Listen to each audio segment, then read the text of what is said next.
All right. Well, hello, everyone, and welcome to this panel on well-being care and universal basic services. My name is Kalina Arabadjieva, and I'm a researcher here at the ETUI.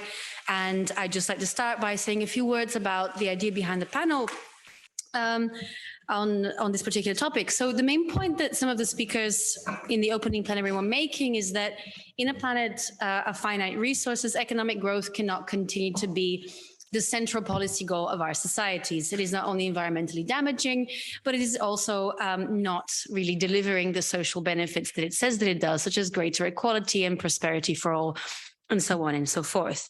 And so what can be or what should be the goal for our societies beyond growth? And there are many different views on this, as you heard in the plenary, but also as I'm sure you will hear about throughout the conference. But many of them converge on the idea of human well-being.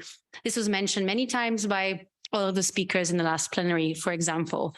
And many of them also mentioned care, which is an activity that is often the invisible and undervalued labor of women in today's economy. And this is mentioned as a sort of playing a key role in this alternative future. And so in this panel, what we really want to start doing is to begin to imagine a society that is focused on well-being and care rather than GDP growth, and on some of the policies that might need to be implemented in order to achieve these goals, the opportunities for workers and for trade unions in this, but also the challenges of putting, so to say, the theory into practice. And I'm very, very pleased to welcome a big but stellar panel today of speakers here today to discuss these questions. And I'll have to be short on the introduction so that we have more time for their interventions. So I'm very pleased to welcome Anna Coote, who is Principal Fellow at the New Economics Foundation and who has written very widely on questions of social justice, sustainable development, gender inequality, public health policy, among many other topics, and who is also the author of the book, The Case for Universal Basic Services with Andrew Percy. Next to her, Ian Gough is the visiting professor at the Center for the Analysis of Social Exclusion and associate at the Grantham Research Institute for Climate Change and the Environment at the LSE. And Ian has written very widely on social policy and human well-being, and has been working on the social dimension of climate change and asking how eco-social policy can safeguard sustainable well-being. And some of this research was published a few years ago in his book, Heat, Greed and Human Need.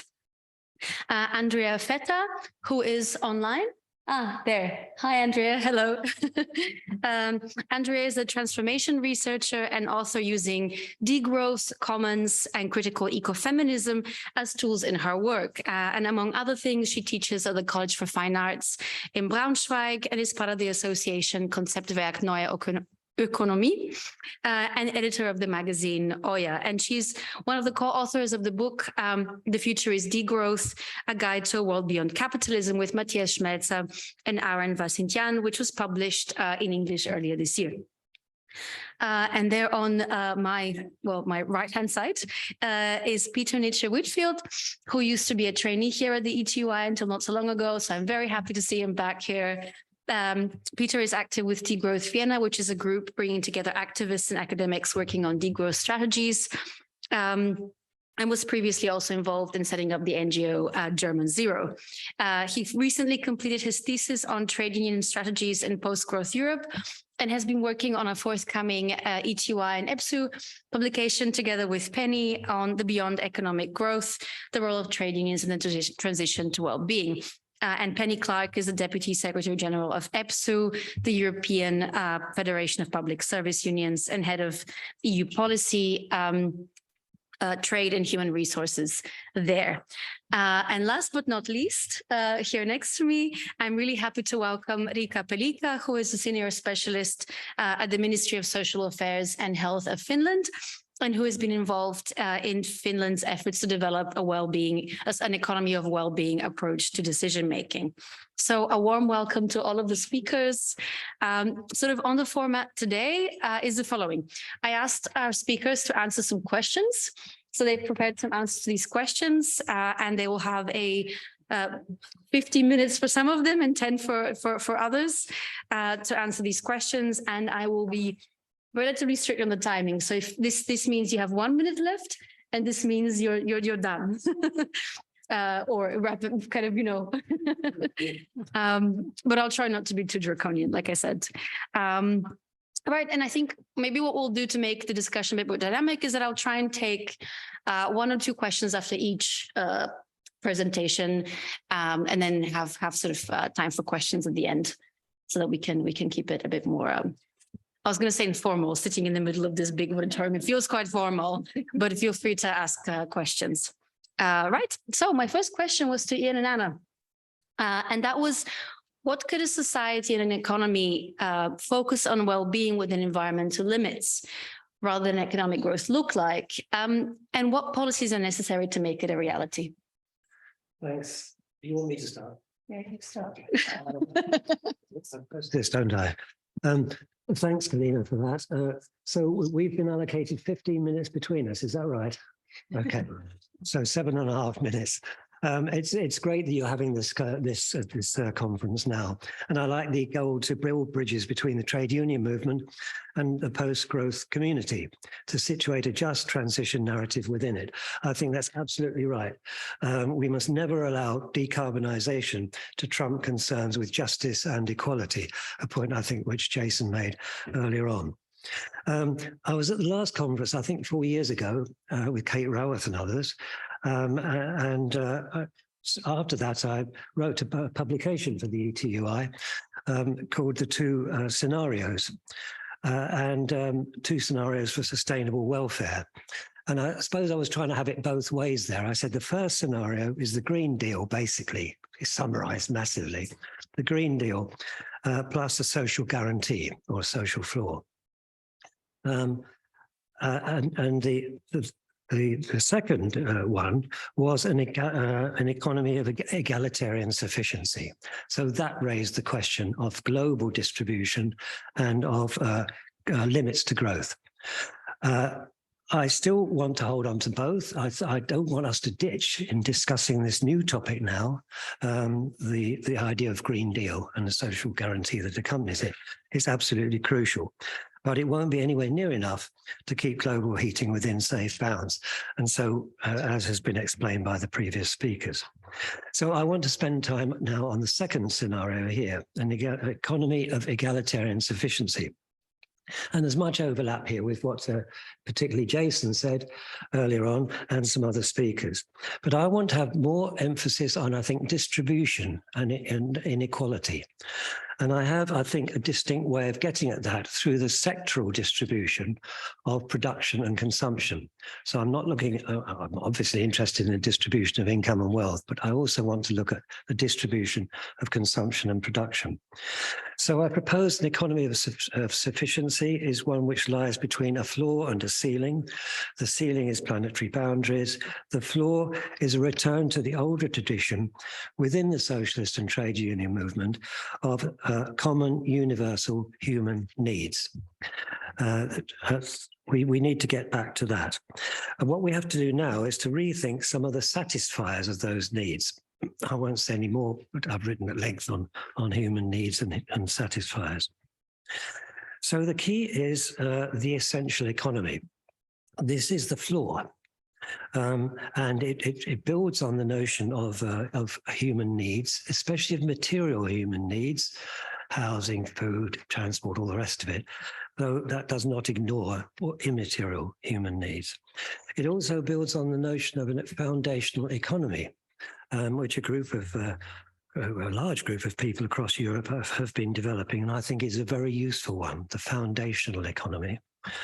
And it also builds on, recently, the government lists of essential jobs, which occurred during the pandemic. I was very much struck by the way in which suddenly, out of nowhere, a list of essential jobs were produced by just about every government in Europe, and I've collated those, and they're all pretty similar. I don't think I need to go through what they consist of. They go well beyond health, obviously, and look at food and distribution and housing and many other things. So the idea here is to disaggregate the economy. So we must think about need satisfiers and the major sectors and the essential tasks. In food and transport, there's a need to invest and decarbonize.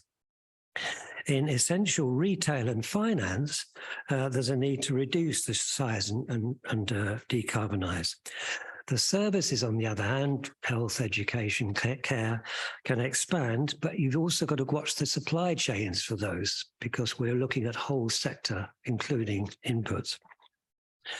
So if we then move to a stationary economy, how can we expand the essential economy at the floor? That's the question. So I would put forward certain ideas, especially more communal and public ownership. For example, water services in the UK are a complete mess, and huge debts are incurred, not to improve the service, but to pay out payments to the owners. In the welfare state, I'd say the key thing is prevention and moving upstream. We must get away from the idea of the welfare state as a curing state or a compensation state, and start tackling the basic problems which it addresses. And when we come to the private sector, because there is an important role for the private sector in the essential economy, like retail and banking, basic banking, then there are various regulations which would be necessary. But my last point is that as well as focusing on the essential economy, we have to look at the excess economy, which is the economy which is unsustainable and non-universalizable in the present world. I look here at the high carbon luxury sector, especially travel and luxury travel, which needs cutting back fast. I'd also include wasteful, harmful sectors, such as especially finance, insurance, and real estate. There's 1 million people employed in Britain in finance. Perhaps 5% of those are needed for basic banking services. 95% are to do with speculation. And then there's other unnecessary jobs, which require, we need more crash training for the essential jobs. So how am I doing for time? One more minute, great. So these are all issues which require the active engagement of the trade union movement. There's lots of issues here which trade unions must play an important role in answering. But I think the distinction I draw between my notion and some of the degrowth notions is that the way forward is through sectors. Expand some sectors, shrink others, and leave others pretty much alone. I think that sectoral domain approach to the economy is a more realistic and feasible way forward than going for a big bang change. I'll stop there. Thank you. Moving on from that, I want to make briefly the case for universal basic services, very briefly. So I won't do it as well as I could, but it's basically about accepting that the key to a just transition is to give priority to making sure that everybody's basic needs are met within the limits of the natural environment. In fact, the most fundamental of all our needs is a safe planet to live on, without which any amount of meeting needs will be ultimately futile. So this is where universal basic services come in.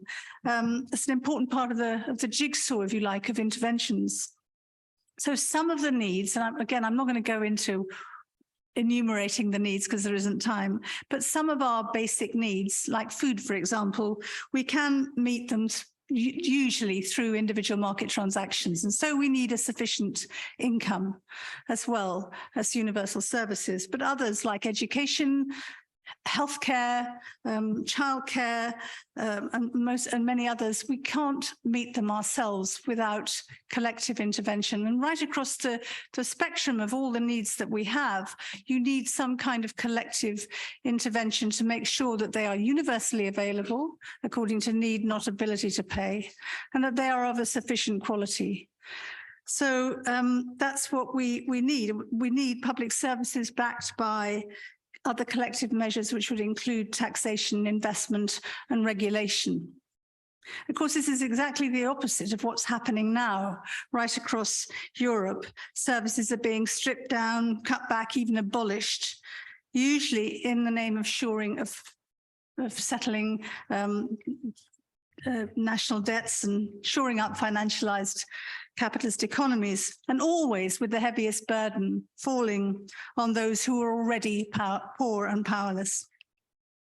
So the case for universal basic services is about reversing that trend. It's about reclaiming the collective ideal, which some of us have begun to lose faith in. I mean, it was what inspired the post-war welfare settlement, but there's a kind of a queasiness about it now. We've lived for so long with the dominant ideology telling us we need small states and big markets. So reclaiming the collective ideal, reimagining it for the politics and the challenges of today, and delivering everyday necessities for everyone. And doing this through more and better collectively provided services. Now, the idea of universal basic services, as it is currently thought, articulated, is not a silver bullet. It isn't an instruction list. It's a framework, a principled framework for policy and practice, which suggests that in every case, although every need is going to be met in different ways, you can't meet your need for housing in the same ways you can meet the need for food or for childcare, but the same principles can apply. And these will include a universal entitlement to have your basic needs met, the devolution of power according to the principle of subsidiarity, citizen engagement and co-production by people who use services and how they're designed and delivered. And for us anyway, a plural economy of provision. Not everything provided by the state, but all providers being obliged to comply with the same set of public interest obligations through something that we're calling social licensing. This is something that's been begun to be developed by the people in the foundational economy collective, and we think that this is a good thing that needs more development. So plural economy of provision, all providers bound by a set of public interest obligations, which would include paying conditions for workers, sustainability, equal access, and so forth. Now, this idea of universal basic services, is much more than a defensive move to say, oh, our health services are in trouble, let's save the health service, let's improve education. No, it's not a sort of ad hoc thing. It's about looking at the whole thing in the round and how the different services can mutually reinforce each other, the benefits from the different services. And it's a sort of proactive approach that foregrounds well-being and sustainability, and making that the core of a post-growth economy. So I want to just briefly run through what we would say some of the benefits of this approach are. And I'm sorry if this all sounds glib, but it's because I haven't got time for much. But first of all, equity. There's huge value in the delivery of services. Much of this has been documented and calculated, and you can tell if you take childcare away, what does it mean to the individual household income? So huge value in services, if you like, a sort of social wage. It's highly redistributive because that value is always worth more to low-income households than to richer households. An enormous impact on the cost of living. I mean, how often do you hear services talked about when you hear about how we're going to address the cost of living crisis? But of course, if people had decent services, they would need less disposable income, or they could live a better life with the same amount. It builds solidarity because it's about shared experience, about sharing risks, pooling resources, working together to help each other. And that's important for all sorts of reasons. And it generates employment. It generates employment at all skills levels in every part of every country, because services are where people live. They don't just all go to hubs. And those jobs tend to be low carbon jobs. And there are also the other effect is that decent services like health and education and childcare help people to work as well. So they support the workforce. So it creates a strong social infrastructure for which indeed there is a need for public investment, which I haven't got time to go into, but it's important. And it can deliver returns in social, environmental, and economic terms. So, and perhaps the last but not least, I would say that this built into the whole idea of universal basic services is that it must be proactively sustainable. Now, this isn't, so if you think about just the Rayworth donut, for example, so it helps to create a social floor below which nobody should be allowed to fall. It helps to safeguard the ecological ceiling, and it helps to create equity within the space. So it does all those things, and there are just, well, just a little bit of detail about how this happens. First of all, it can support Green New Deal programs. I mean, that's obvious. Secondly, it helps to transform systems of provision so that they are sustainable. It does this by introducing democratic control, shared values, reducing excessive consumption because people are, because you take the meeting of needs out of the market and do it collectively. And it helps to shift public attitudes and change behavior by creating the conditions that make it possible for people to make sustainable choices, if you like. I mean, transport's an obvious example. If you have decent public transport systems, fewer people will rely on private vehicles, and it'll be a much more sustainable system. And it creates conditions for electoral support. You cannot have any kind of green transition in a democracy unless people feel that they are part of it. If people feel that well, the Gilets jaunes are a good example of this, referred to earlier. People feel they're left out, they're left behind, they're going to suffer for it, then they're not going to support it. And if they're not going to support it, how can governments drive through the kind of intensity of green transition that is required? So I've got to stop. What a pity. Oh, all right, I'll finish it, yes. And just on what unions would do, I've just got one sentence on that, which is that unions can perhaps put more emphasis on the social wage.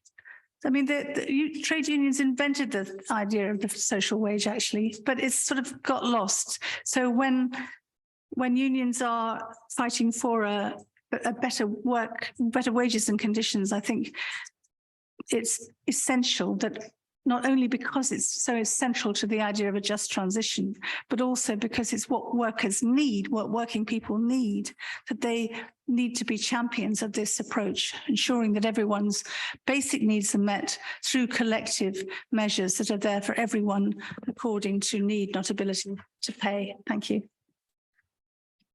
Thank you. Thank you both very much. Almost perfectly on time. So at this point, I'll take, if anyone has one or two questions that I can take for Anna and Ian. Any questions in the room? Yes, 1, 2. Hello, thank you. Yeah, I'm really wondering about the funding. I work in the social security system, and I'm looking for analysis on how to change the system and how to afford the new system and that you propose. I'm really I'm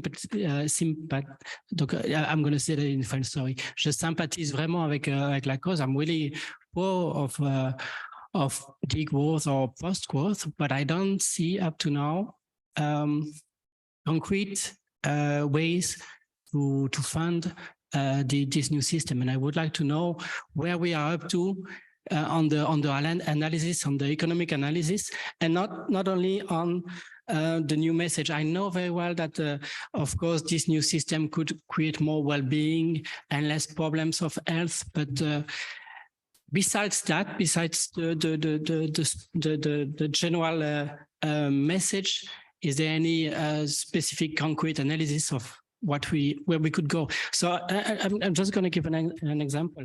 I read a few months ago that this new system with the salary for everybody, it could cost in terms of GDP, even if it's discussed GDP, it could cost 70% of GDP. Up to now, the social security system in Belgium, 70%. It's what I've read. I don't know if it's true or not. It's what I've read in an article. Right now, the social security system costs 28%. So, I mean, GDP, of course, we've got to change the indicator. I totally agree. But this system could cost quite a lot. So what are the solutions in order to fund this system? Thank you. Well, one, taxation of wealth, and even just taxation of unearned income. That phrase unearned income is very strange. And it's taxed about 10% less than earned income in many countries. Why is that? And then tax havens and so. Okay. Taxation of wealth, taxation of unearned income, and dealing with tax havens is one clear area. The second is borrowing. If these are systematic infrastructural investments we're talking about to provide these services, then that's perfectly reasonable to borrow to fund those services. And I think Jason this morning answered that question about government borrowing for sensible infrastructure, as opposed to financial debt, which is simply to encourage more debt and speculation. Look at the ownership of Manchester United Football Club.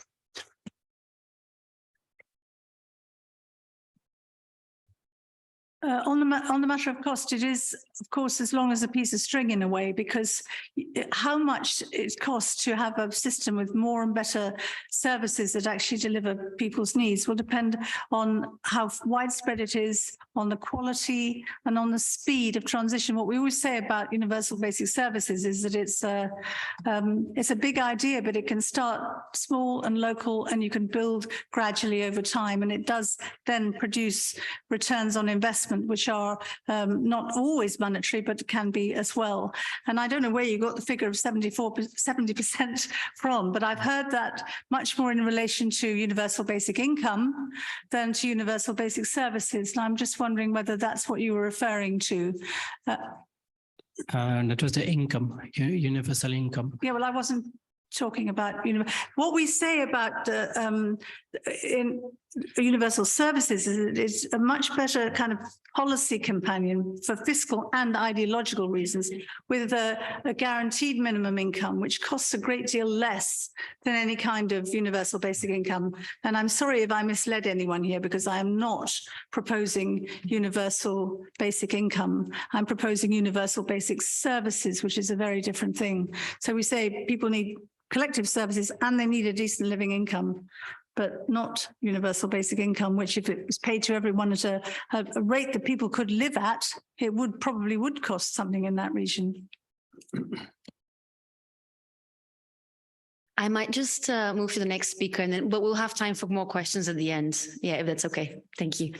Okay, and with that, I would like to turn to the next speaker, who is Andrea, who is online. So Andrea, I asked you the different question because you work principally on degrowth. And so I asked you, how does this idea of a well-being economy fit with the concept of degrowth? And in particular, sort of given your background and what you're working on, what could be the role of care? And what is your understanding of care? And what could be the role of care in a degrowth society? Yeah, thank you very much. I hope you can hear me. Yes, yeah, very well. That's good. Yeah, thank you very much for the invitation, also for the possibility to be able to participate from far away. So I am, it is possible for me to also be able to fulfill my care obligations. And I can join this panel because there is some elderly woman cooking the food for the evening for the kids and everybody, because at the moment I am here in some intentional community where the care work is shared between some 30 people on a daily basis. And I would come back for what I will say now to what do we mean when we talk about care? Maybe first giving a short definition, and then I will talk about how do we get there and what could be possible entry points for a transformation in that direction from a degrowth perspective. And so when I talk about care, I mean doing the necessary daily tasks that are needed for human life. So as you all know, stuff like cooking, preparing food, caring for children, for the elderly. But I would also include things like gardening or repairing the house where you're living in, so the daily subsistence work.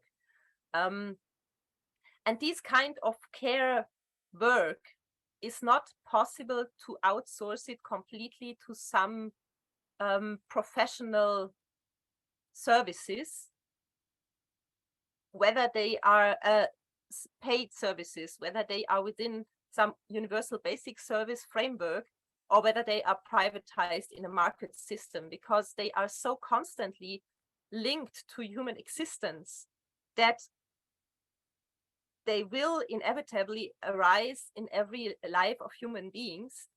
And so we can't distinguish properly between the spheres of public and private talking about care, but we have to think them together.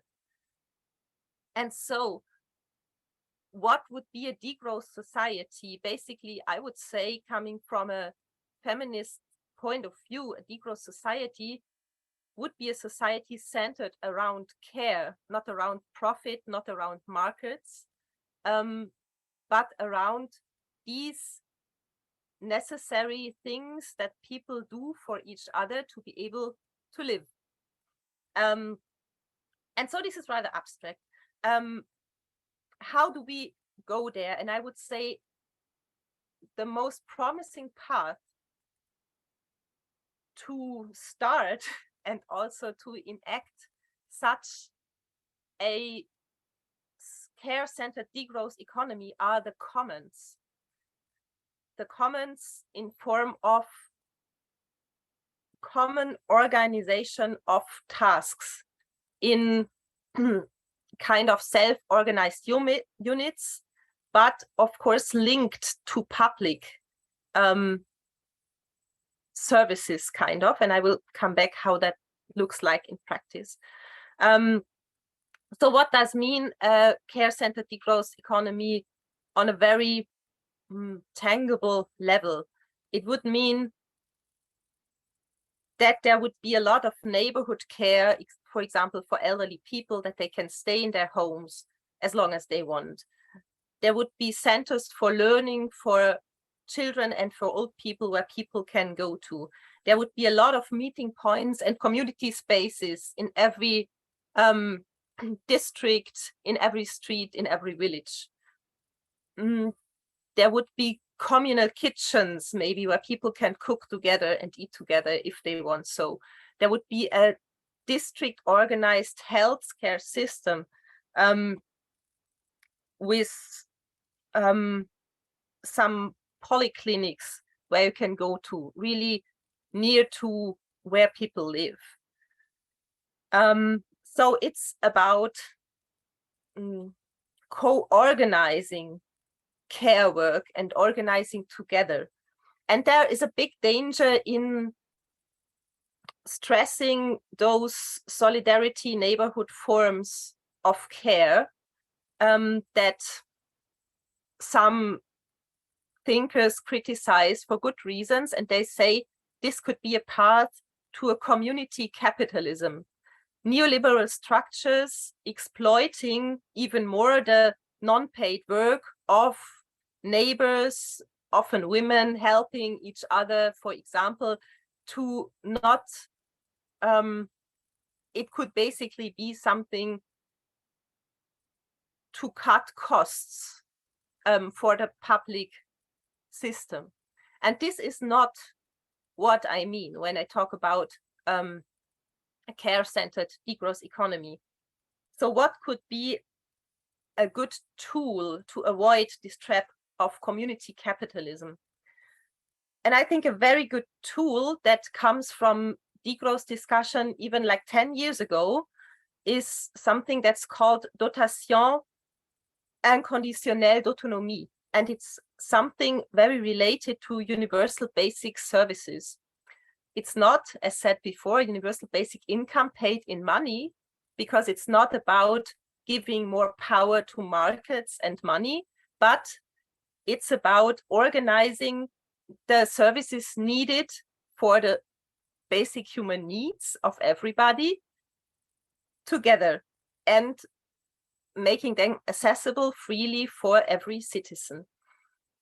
And this can be achieved through the tool of commons public partnership, which is not very known yet, but which is in the way of developing. So I think most of you might know the very harmful concept of public-private partnership, which normally means that some state or public things are outsourced to some private organization, and normally this has very bad effects on people's lives, like you can see in privatized train services, privatized health system, privatized prison system, everything if you look around the world. And the idea is to basically flip around this idea to not give all the power to state bureaucracies and also the way how they want to organize the care work and the basic services needed for everyday life. But people have very different ideas about how they want to organize it, which is nice because of a lot of reasons. They're different cultural backgrounds, they're different needs and different ideas about how to do things. So in a commons public partnership, this can be possible. And this is already a model that is used a lot. And I will make two examples. So one example is the example of parents organized childcare systems, like we witnessed them in Germany since the 70s, and they are called Kinderladen, which means parents, they form a freely association and they hire also professional educational workers, and they also help themselves in this childcare institution to each other look for their children, and the state is subsidizing this system by giving out vouchers and helping like each of these small associations to be able to pay their staff. And so this is a form of common public partnership that works quite well, for example, in the city of Berlin, and is experienced for 10-15 years. Another example is the voluntary fire brigades system in Germany that is organized in that way for over 100 years. And it works like this, that the public, the municipalities, they are paying the garages and the fire brigades cars and trucks and whatever they need as materials for being a proper fire brigade. And the work is done by voluntarily firemen who are given certain gratifications. For example, they can leave their wage workplace if they are called to a fire incident. And so this can also be an answer to the question asked before, how do we finance this? We could finance this kind of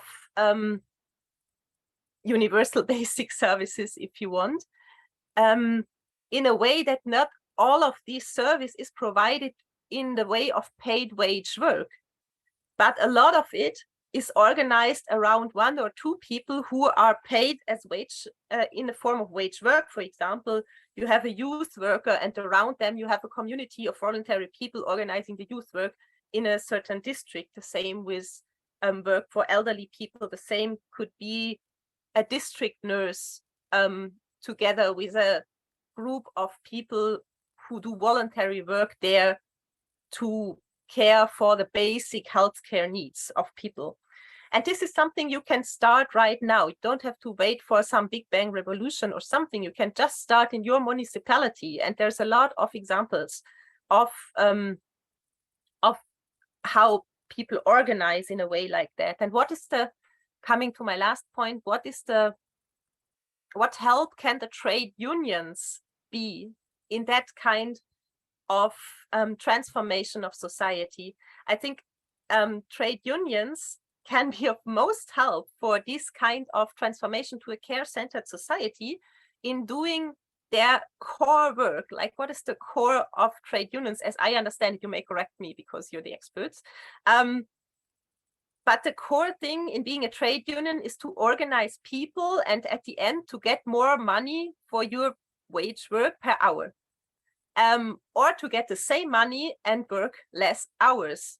And here comes in, if you imagine a care-centered degrowth economy, and imagine this kind of universal basic services organized in this commons public partnership way, you need people with time to do so.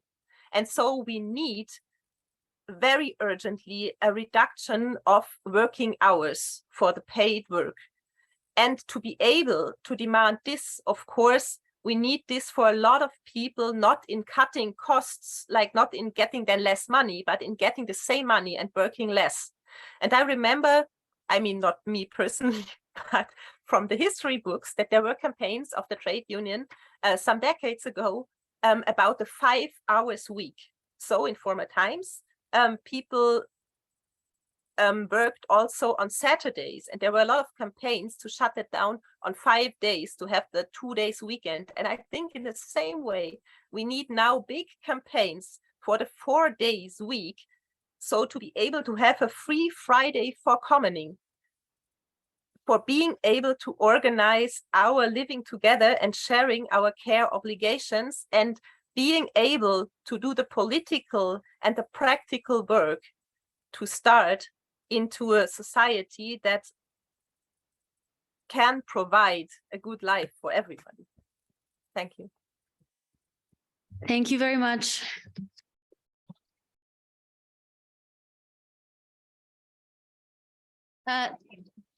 Thank you very much, Andrea. I think you've the sort of things that you've talked about now, I think, as in my understanding, I think very nicely complement what we've heard about universal basic services, in the sense that, you know, we want universal basic services, but we also want this idea of care and caring for each other to go beyond it into the community, very much in the same spirit of collective responsibility.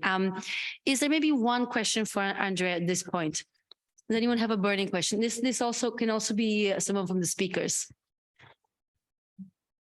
No, okay, we can leave it. There is one question. Yes.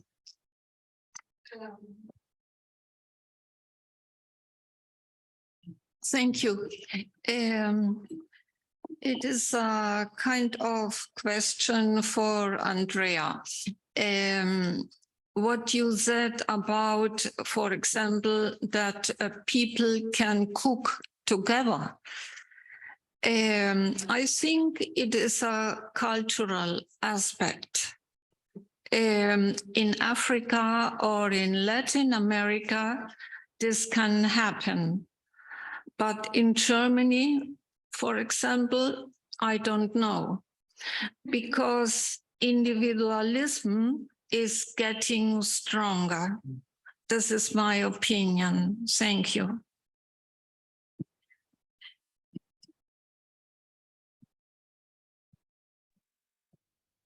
Do you want to respond, Andrea, or? Yeah, I can, if you want me.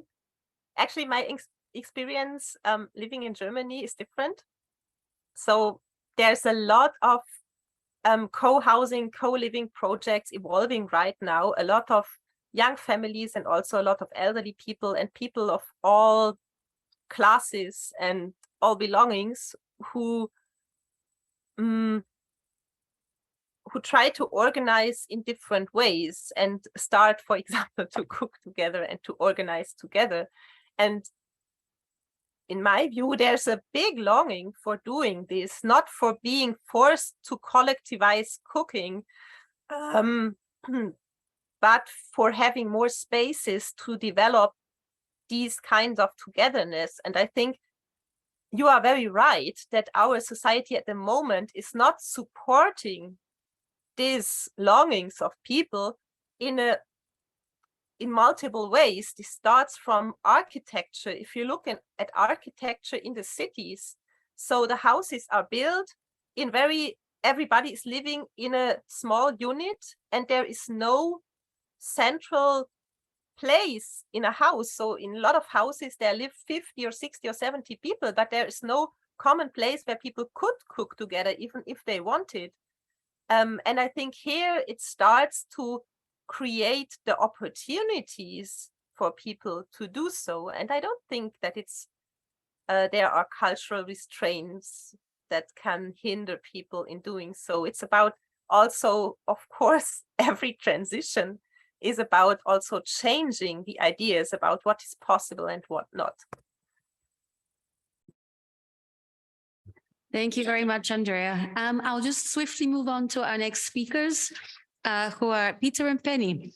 And I asked them to think about what are the opportunities for workers and the role of trade unions in an economy that focuses on well-being, particularly one that provides universal basic services, but also more broadly puts care at the center. So, yeah, thanks everyone for the comments and discussion previously. I just want to take it back one step briefly, is kind of thinking about what kind of stage, what conjuncture we are at right now, especially looking at European issues around energy, looking at the war in Ukraine. We are now seeing, after a big package of stimulus to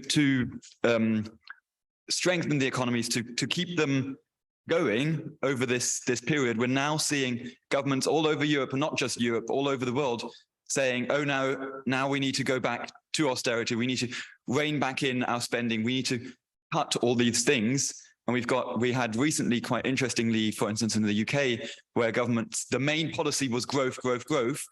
And how do we get there? It's by scrapping bonuses for bankers, the limits to those. So having a free rein for the kind of free market ideology, which we've seen disproved in certain ways with the financial crisis, etc., in the last years.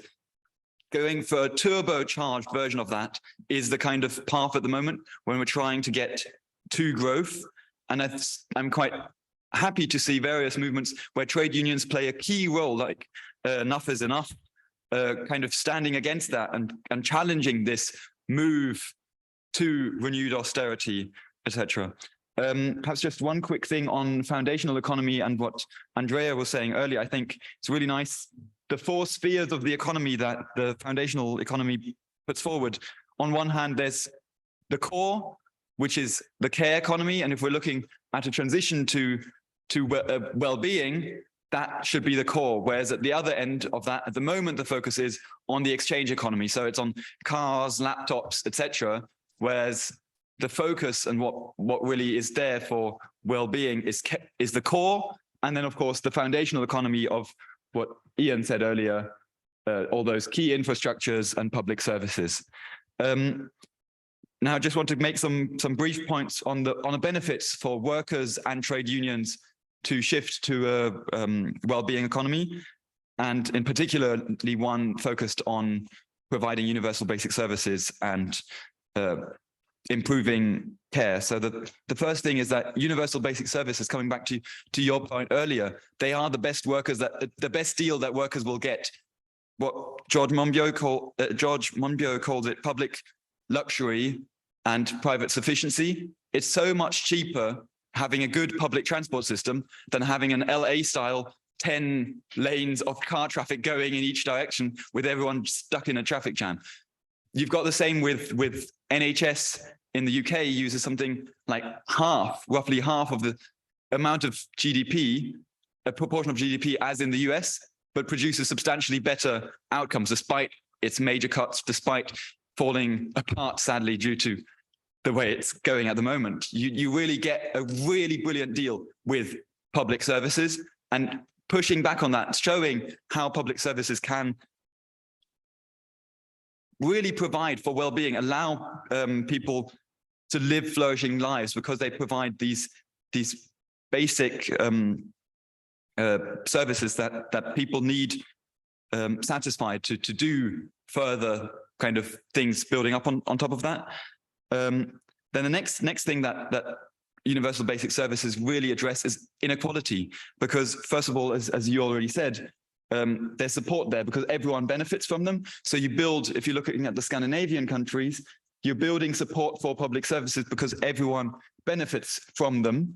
At the same time, it is true that for the poorest in society, that is a much, much larger part of their income. And it means they feel much more secure, not vulnerable, because they know there's something to rely on, which is absolutely key looking at the transformation we're going to have to undergo. The ecological transition is not going to be easy. It's a massive challenge. So we need that support. One other benefit of the well-being economy, there's a separate panel, so I won't go into that much, working time reduction, and then linking that to care. That's a major benefit there. And of course, focusing on well-being instead of GDP or any other kind of proxy indicator as the goal of government action means that we're really revaluing the non-monetary sides of our economy, looking at the overlooked economy, looking at the core economy, looking at the foundational economy, and making them work for people. Now, coming to the benefits for trade unions, I'll try to be fast here in terms of time. So, of course, we have a major part of trade unions are the service unions, and of course, they will benefit in some way from really quality, publicly, universally available public services being key on the agenda, and really pushing this focus on universal basic services allows us to oppose austerity and privatization, but with a positive narrative, not just countering the direction we're going in, but saying, look, this is what we want instead. It's a lot more ecologically efficient and monetarily efficient as well. So there is really an alternative there. And then second point, just, well, the two brief points that I'll go into, there's a much wider impact, of course, of universal basic services and the well-being economy beside just strengthening service trade unions. So there's an expanding role for trade unions in also providing universal basic services. That doesn't just have to come through the state, as you were saying earlier with the social licensing. So for instance, in Vienna, I lived in housing that was provided by trade unions. If we could have that on a much larger scale, not-for-profit housing of good quality belonging to trade unions, that would fundamentally change the way the housing market works. And it is quite different in Vienna to other places. Of course, social housing plays a role there as well, massively. But this mix of different options where trade unions can play a much larger role. Next thing there is adult education and training, which of course is a key issue in this ecological conversion of the economy. We're going to need loads of retraining, skills development, shifts in what people are working in. And again, that can be part of public education, but trade unions can play a key role in there. There's various other roles looking at the cooperatives, the historical roots of cooperatives and trade unions. That's really strong there in the future. And just as a last point before the time runs out, I think it's absolutely vital to kind of note how there's the five pillars of the just transition from the ETUI, and one of them is strong and effective social protection. And in that, universal basic services can really be the transformational core of a just transformation. That when you're asking people, what's the problem that we have? Why can't we move jobs to a different sector? It is that people fear without their job, they don't have their livelihood, and that can't be the case. So we need to provide this livelihood. We need to provide that as a first step. But now I'll pass over to Penny. All right. Thank you. Hello, everybody. I should say that I think it was mentioned, Peter and EPSU have been working on a paper looking at some of the issues more in depth about unions and union roles and how to change. And we will keep you informed and have more time to discuss all these interesting things. And we asked him to do it. And here I just have a quick recall back into history in 2012 already, because we knew that we had to engaged more in the union movement on these issues. And we did a conference with ETUI with the title of Beyond Growth and Towards Wellbeing, and with mixing trade unions and academics with the idea to, really ignite discussions on beyond growth, sustainable growth, differentiated growth. And here we are again, and we keep going. But of course, the urgency is much more. And so to pick up what you said, Kalina, the opportunities, and to reinforce what Peter said, I mean, really, it can only get better, because we are facing so many issues. But I've made a few comments on a little bit what we think our members and unions can do from a public service perspective. And I start by picking up something that Andrea talked about, that what is the core role of trade unions. And actually, we don't think it is just wages and working conditions, important though they are. We think unions, as part of the broad social movements, have a much bigger ambition, and have always linked, actually, I mean, unions are partly responsible for our social protection and public sector. Before we had the public sector, people were demanding and fighting for it. So we've always had a broader vision, but it is true that we have many different types of unions, and there is a big challenge to get us all together on the same narrative. Somebody said earlier, I actually do not like that word, but that we have to agree together that this is where we want to go, and then we have to move. We've talked a bit about what are the benefits. I think one of them is certainly this perspective of having more socially useful and meaningful jobs.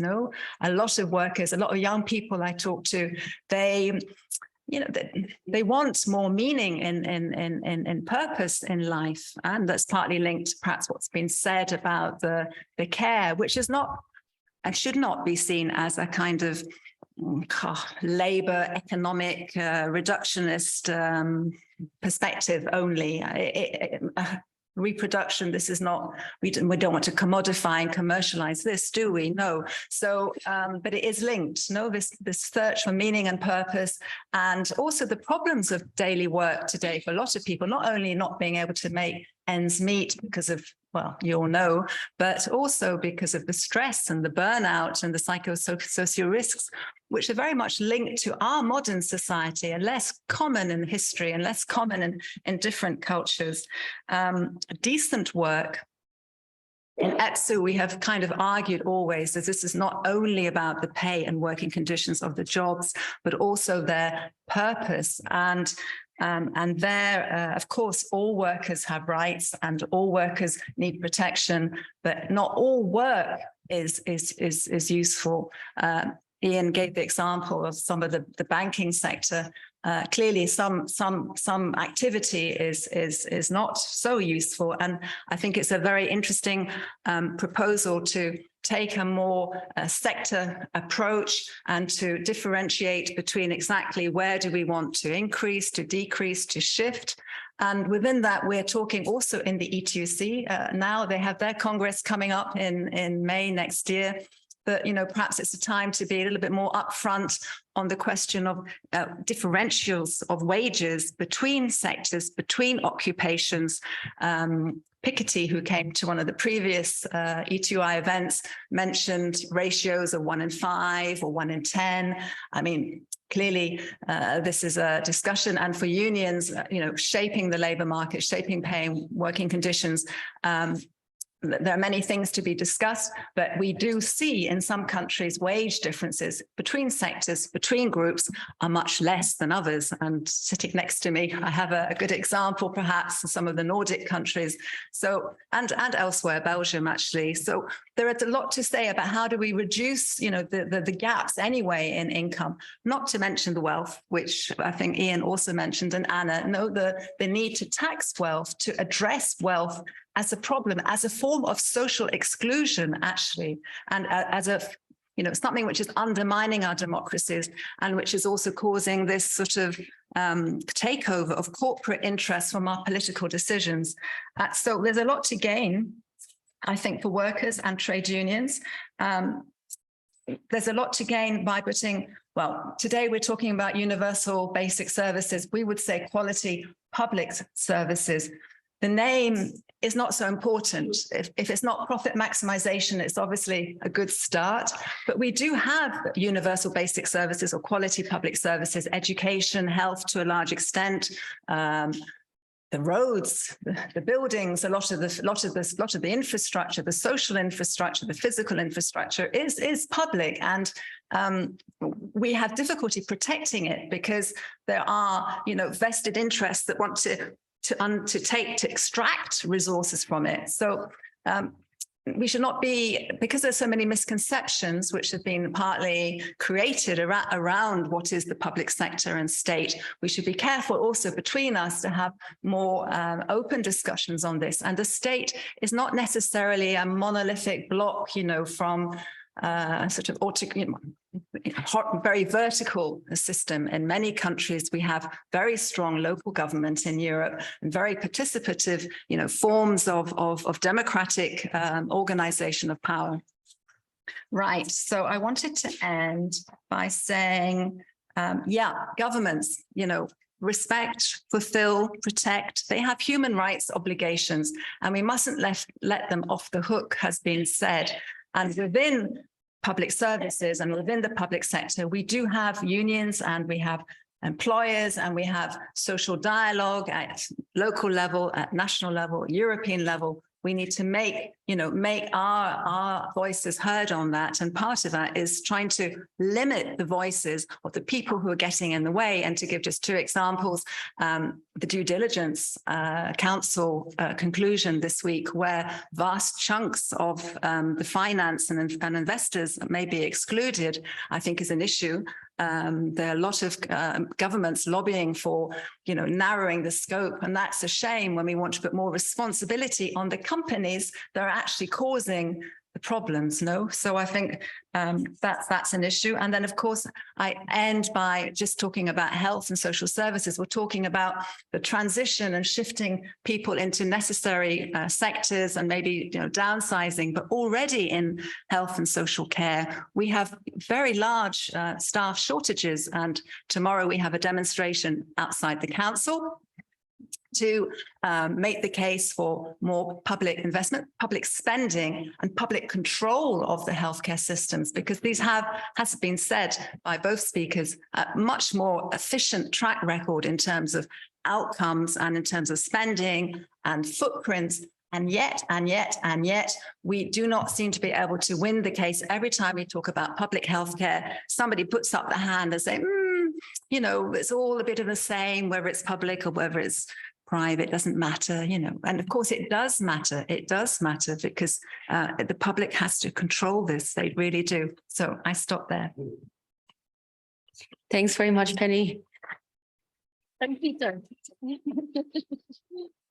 Thank you very much. I think so we started at 1:15, so we're going to finish this at 1:45, if that's okay with everyone. And if you really need to leave to get your drink, please do.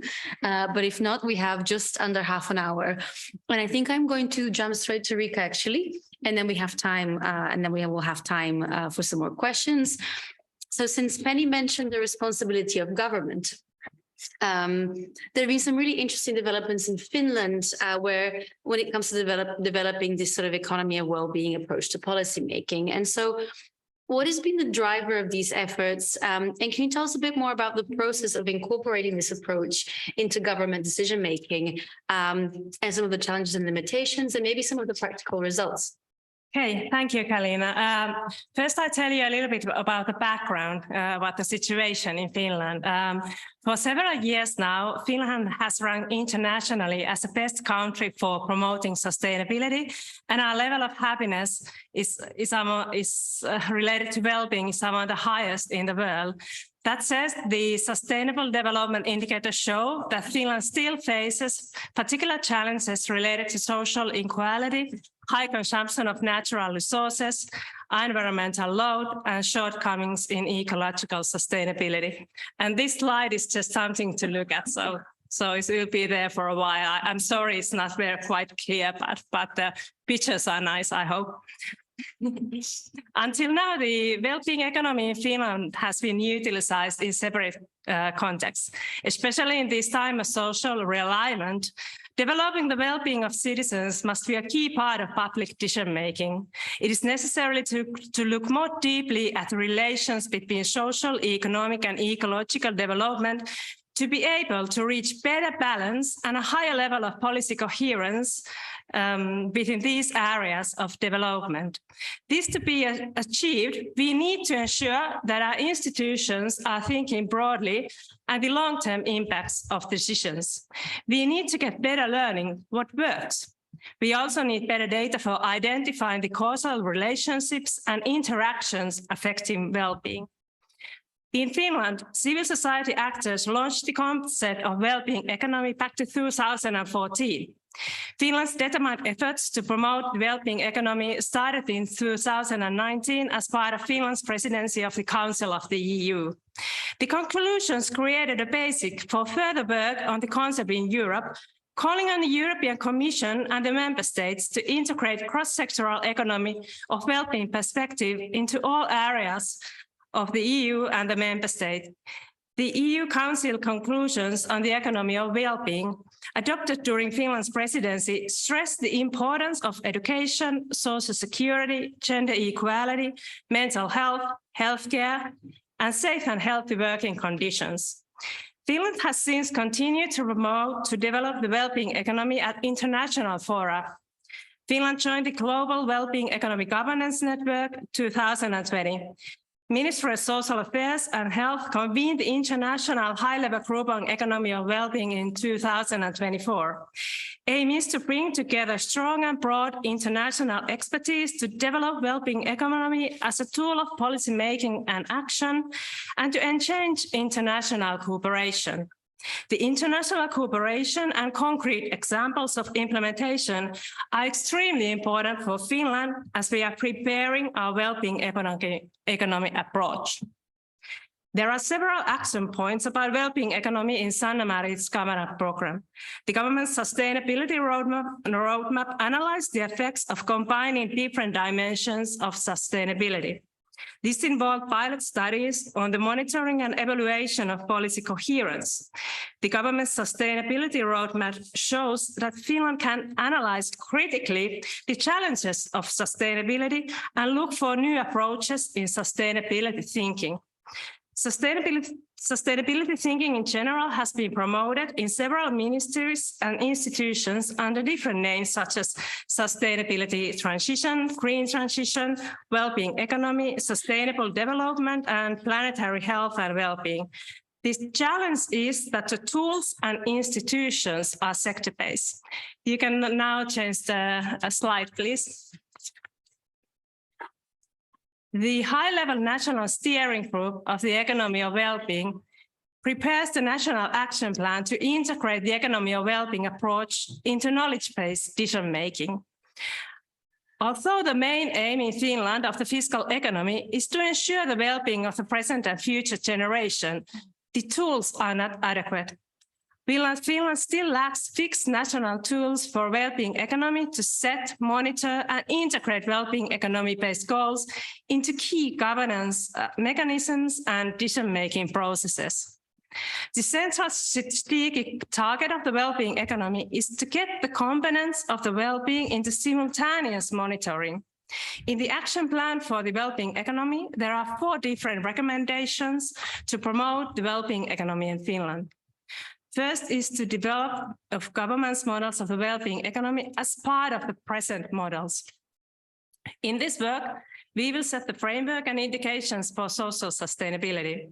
The aim is also to set a panel that gathers and refines the knowledge what is the state of the well-being in Finland. It is in the responsibility of decision-makers to set the strategic targets and do the budgeting, but actors would do the development of the solutions. The second is how to get the steering of well-being as a stronger part of the decision-making processes of the state, counties, and municipalities. Third is how to develop the impact assessments and strengthen the well-being economy know-how. This stresses the importance of post-evaluations and the know-how in ministries and research institutions. We need cross-governmental continuous learning in this time of societal multiple crises. We need new instruments of steering alongside with the existing ones that can better tackle the systemic challenges. Fourth is to strengthen the participation and the role of the civil society and private sector in the development of economic well-being tools. In Finland, there will be elections next year in April, and as we are getting ready for the next government term, it is important to have a dialogue between ministries and common understanding of possible sustainability tools in our decision-making processes. Now the Ministry of Social Affairs and Health, Prime Minister's Office and some other ministries are preparing roundtable discussions on social, economic and economical sustainability on the governmental level. The first roundtable for civil servants focuses on what is the ideal state of sustainability monitoring. As a reference, Finland uses the existing frameworks used in other well-being economic countries, such as New Zealand's Wellbeing framework and budget process. The concept of well-being economy, as we see it in Finland, is important as it stresses the importance of sustainable well-being and the importance of social sustainability in sustainability thinking. It also adds perspective of subjective well-being into the evaluation of well-being alongside objective metrics. This is all to say that with this kind of new approaches, there is a built-in demand for looking at policies from the perspective of the outcome from human and communities' well-being perspective. We are currently in time in multi-crisis with both long-term and short-term challenges to economy in our hands, and we have a vast demand of tools to react to the shortfalls of well-being and inequality that has risen due to COVID pandemic, for example, and accelerated through energy crises. Well-being economy, as we see it in Finland, seeks to balance different aspects to sustainable development, and in doing that, seeks to build tools for resilience for governments, areas, and local communities. So thank you for this opportunity to share the story of Finland when it comes to well-being economy. And the governmental work started back in 2019, and we are on a good way of preparing well-being economy, but there is still a lot of work to do until we have reached our goal. The core question is how to put this theory into practice starting from the next government term. Thank you. Thank you.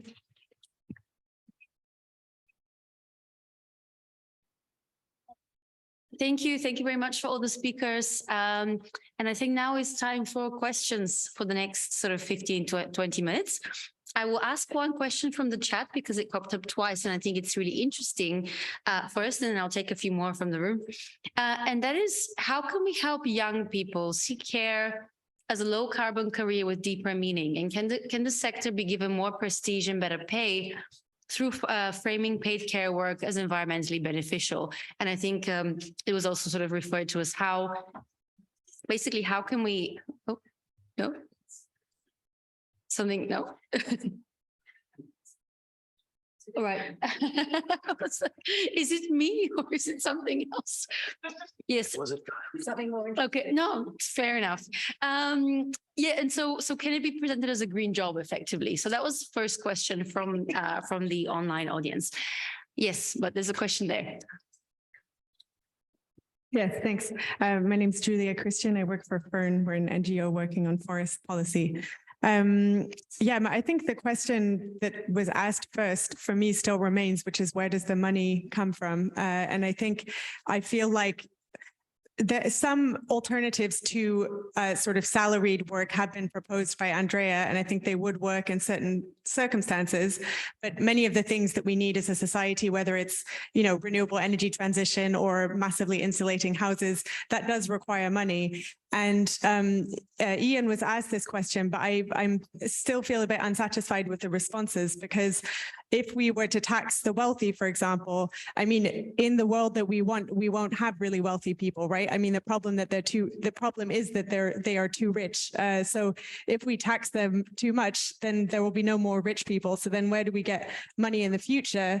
And then in addition, like borrowing money, who would lend us money if we are admitting that we have no prospects for growth and to repay that money in any way? I do think there's too much fear around public borrowing, but still there needs to be some sort of prospect of repaying some of public debt for that to work. But yeah, so I think I would be interested to hear people's thoughts on that. Thank you. Maybe just a couple more questions. Yes, and yeah. Yeah, thanks a lot for all of your interventions. I think basic universal services are like a very optimistic outlook.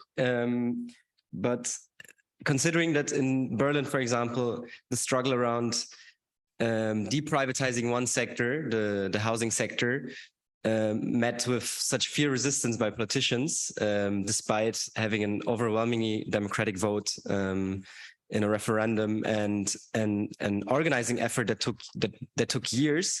I would like to hear more about the actual strategies of transforming privatized services into public universal services, and what is needed for that, and what we can do to start these efforts, maybe beyond an obvious answer of organizing in unions. Thanks a lot.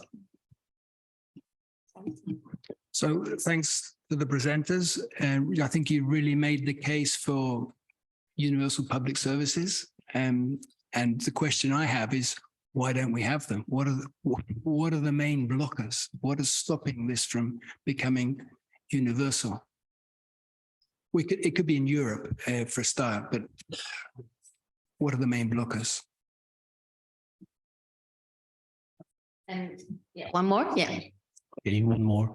Erik Buijs from Ghent University.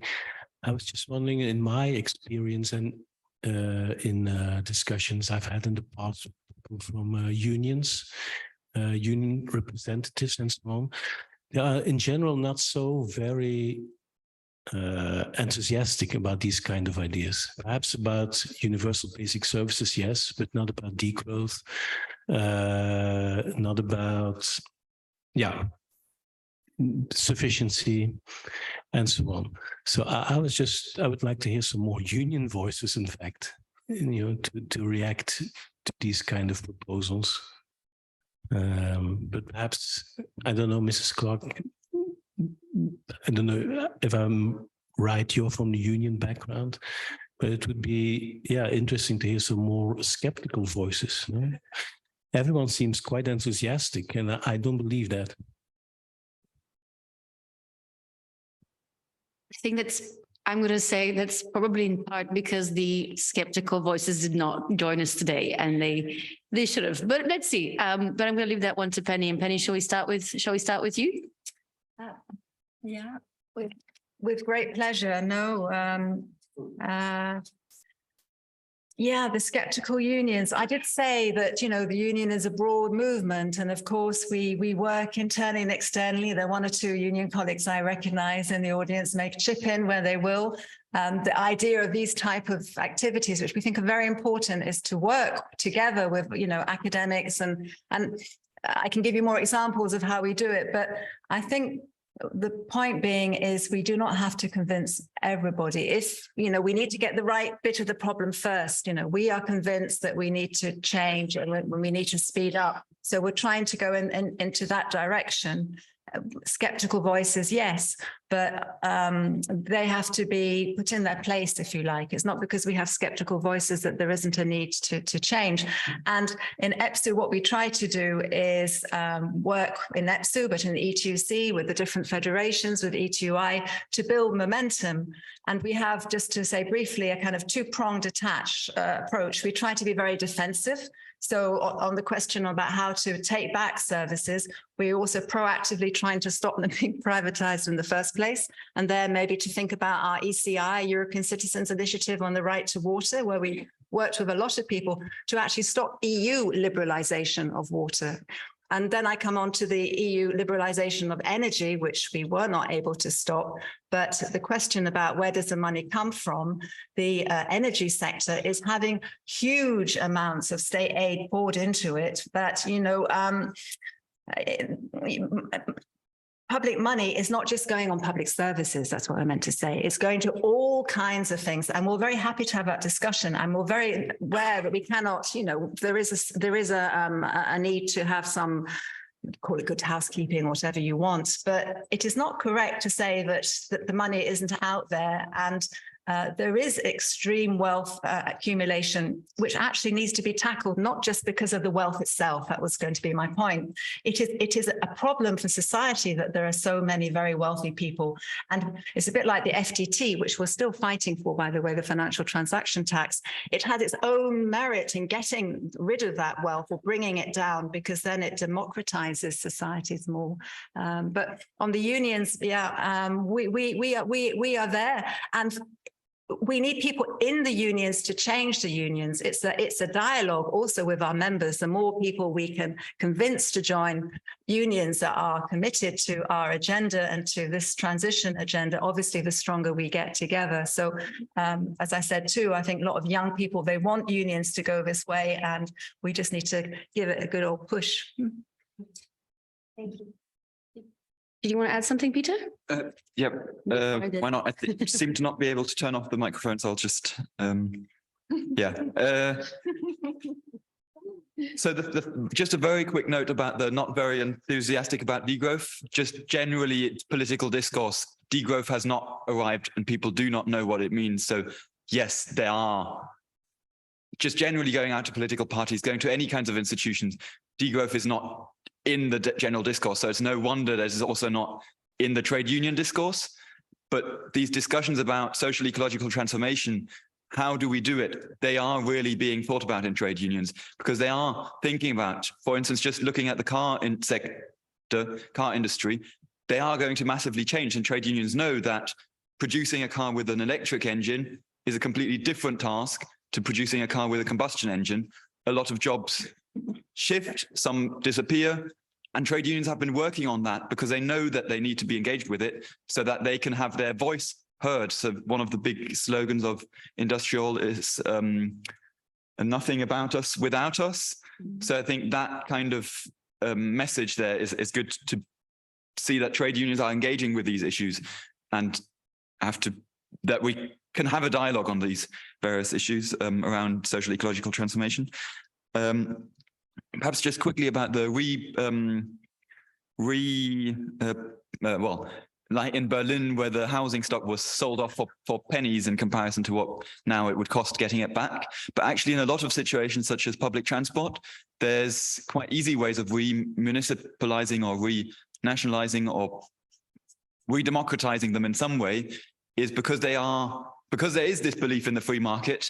They are supposed to compete with each other. So there's often 10-year contracts where one company has got the contract to run this train line. So when that contract runs out, the state can take it back. So there are ways, because there's these attempts to get the market in there. It isn't really working in my opinion, but there are these ways to then get it back. And I guess water is a brilliant example where we've really seen remunicipalization in a lot of places because it's not working in certain ways. Just perhaps a very quick one on the money question.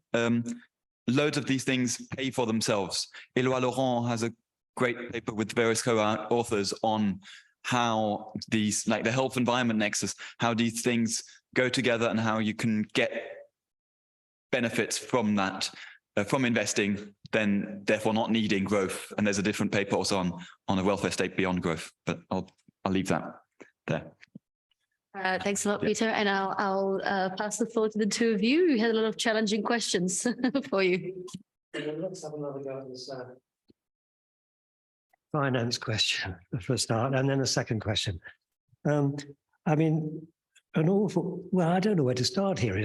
I think the situation is almost the opposite of what one questioner suggested. The IMF now, it praises public borrowing and wants to see more of it. And wants to see more public investment, and is becoming increasingly critical of the financial, predatory, speculative investment which dominates much of the world economy. That's how money is made, and that's how value is, if you like, destroyed. The notion that the private financial system is crucial to economic well-being or even to growth. It is just not the present situation. Hedge funds and others are reaping huge rewards. So I think there is a shift going on here, recognizing that an untrammeled private financial system is just not working. There's a study by a professor of public finance of the banking system in Britain. He argues that only 3% of the current employees in finance are in what you would expect a banking system to do, which is to accrue funds and then lend them out for investments in the real economy. 3%, 97% is just froth. You have people drilling, there's a tunnel being drilled in Pennsylvania in order to cut by 1/1,000,000th of a second the time it takes for for financiers to react to current spot prices, and so on and so forth. This is all just wasteful speculation, and is of no help to the productive economy. The second question on degrowth, I've never used this term myself. I was very wary in writing the book on heat, greed, and human need that I felt it was not a helpful term, basically because so much of the developing world, the poor world, wants to grow, needs to grow, even in money terms.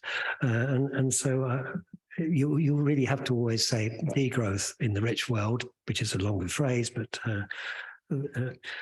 it still remains a problem. And it's a problem. I mean, the basic situation now is that growth rates are tending down towards zero. I think Tim Jackson calculated that if you projected OECD growth rates, it would be long, about 2030, that they reach zero. So we're already entering a degrowth scenario. Secondly, the distribution of the proceeds of the past growth was so unequal, as Piketty shows very clearly, that put those two things together, the economic situation of 90% of the population has been deteriorating for a considerable time. So we're in a sense entering this Piketty low growth world, and that forces us to think creatively about a zero growth economy, if not a degrowth economy. Thanks very much. Anna, you wanted to? There's lots to say, but again, I have to be very brief. If we know that we have turned the corner and we're not going to be growing the economy anyway, even if we wanted to, then you ask the question, well, what is the economy for?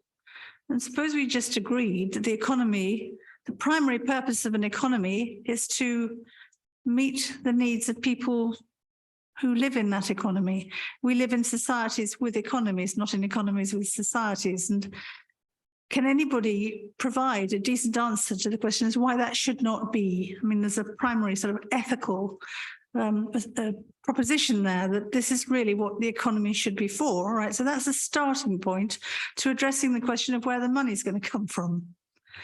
But I would also recognize that in moving towards a sustainable economy, or to, a sustainable future, there is going to have to be a kind of contract and converge direction in the service sector as well, which is why what was said by the second speaker, sorry, I've forgotten your name, but the one who was talking about the care economy was so important, because we have to link up all the creative thinking that we're doing about universal basic services with the core economy, which is something that I've been very interested in and written about in the past. The need to see how these two things interlink and how they can sort of cross-fertilize, so that when if we get to a point where there's less resources to enable a publicly delivered services, we then need to make a different kinds of arrangements with informal care, with volunteering and so on. But we also need to recognize that the whole of the finances of public services are affected by whether or not they are organized in ways that seek, first of all, to prevent harm rather than picking up the pieces when things go wrong.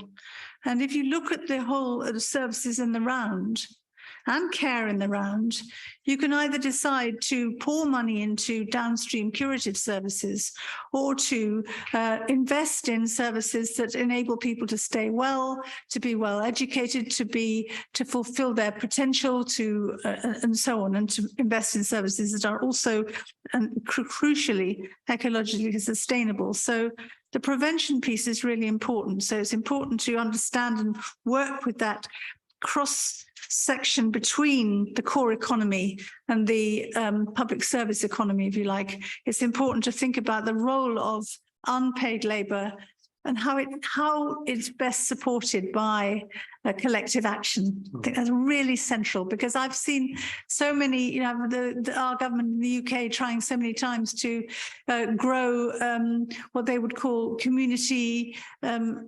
There once was a phrase called health as a social movement, and everybody went out and tried to make communities do healthcare. Well, it was only as good as the amount of support that came from national government and local government, and the amount of support that came from local government depended on how much national government was prepared to invest in local government. So you've got to get all these pieces of the jigsaw working together. And I haven't probably got any more time, but I wanted to just this point about, we all think it's such a great idea. Why haven't we got it already? Well, of course we have. We've got a lot of really good examples of how universal public services or universal basic services work in practice, both things like, the NHS for all its flaws in the UK is good. Free primary school education, secondary school education, there it is. And in local authorities right around the UK, and I'm sure we've heard about Vienna, and there's, we've looked around Europe to see where are the practical examples. They might be very small and very local, but they prefigure what the whole thing could look like if we were to build it up and build on that good practice. So, and what we need to do is to publicize that and support it. And that will help to create the conditions for the kind of change we need. Sorry. Okay. No, thank you. Thank you very much. I have just been, thank you for this. I've just been made aware also that our interpreters need to go home soon, and I also think we all need a drink. So first of all, thank you very much for the interpreters for this afternoon, for making this possible with other languages. Thank you very much for all the speakers. Many thanks for the questions. And I'll take this chance also to thank all of my colleagues at the ETUI who have been involved in this conference. So it's time for a drink. Thank you.